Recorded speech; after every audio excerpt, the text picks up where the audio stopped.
right, so last technique of this pinch headlock series is going to be a rolling triangle.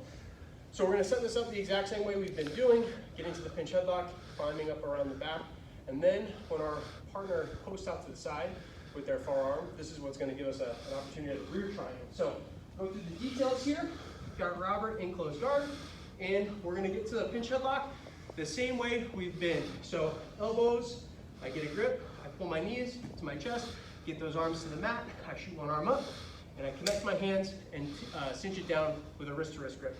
I'm going to trip out to the side, get onto my hip, and get my feet to the side scissor position, and then I hit my slide by using my shrug action to get this arm past.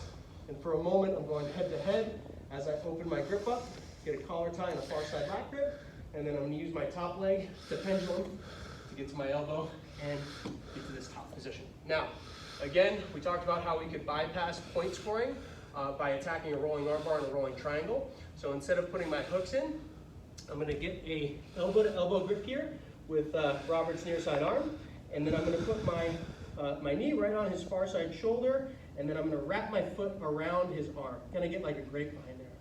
Once I get the grapevine, I'm going to start to put my knee down to the mat, and that puts pressure on his neck, kind of forcing him into this little turnover. Once I get the turnover, my right hand's going to go to the elbow, my left hand's going to hug the wrist here, and I'm just going to take my right foot, which is going to assist my left foot up and under the chin. Once I get my left foot up and under the chin, I'm going to get an initial triangle, and then I pass the elbow off again, take my hand, deepen that triangle, and now we've got a nice little reverse triangle finish right there. So one more time.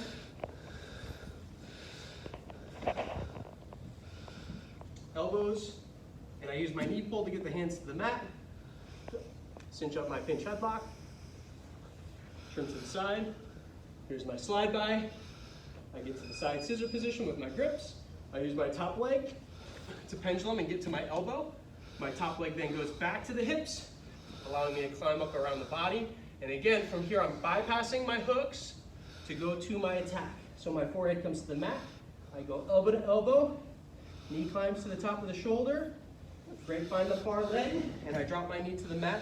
That's what gets this roll to occur. My right hand then goes to the elbow, my left hand goes to the wrist. I never lose contact with this arm, and I go right foot to the hip, I push, bring my heel to my right knee, left heel to right knee, and I get my initial triangle, pass the elbow off again so my top hand can then adjust, and boom, we've got our triangle right here. If at any point this triangle doesn't work, we can also attack some straight arm locks from here, where I can go into like a bent arm Americana, or I guess that would be Kimura if the arm is bent. And if the arm is straight here, I can then, yeah, there we go. I could also go with a straight arm bar as well. So if for whatever reason that triangle choke is not actually getting the finish you're looking for, there's a couple straight arm locks that you could do, or sorry, not straight arm locks, 2 arm locks that you can get from that position as well. So this is capping off the pinch headlock, and we're going to move on to some new stuff next week.